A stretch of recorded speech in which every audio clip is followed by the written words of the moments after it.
Don't let the fancy French name scare you. Îles Flottantes, or floating islands, is surprisingly easy to make. Just follow these steps and you'll be a pro in no time. First things first, we've got a whole vanilla bean pod. Start by cutting the bean in half lengthwise, then using the end of your knife, gently scrape out the seeds.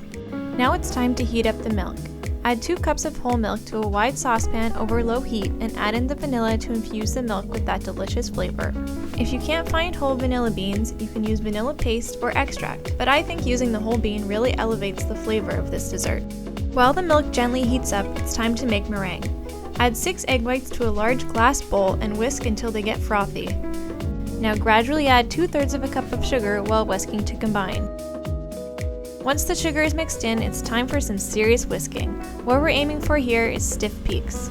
Okay, here comes the technical part, making canals. You can do this by passing the meringue mixture between 2 spoons to create a smooth egg-like shape, then drop them into the warm milk.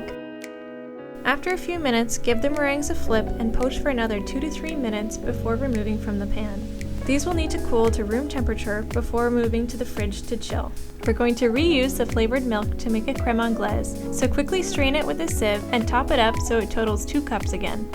Return the milk to the stove over medium heat and bring to just below a simmer.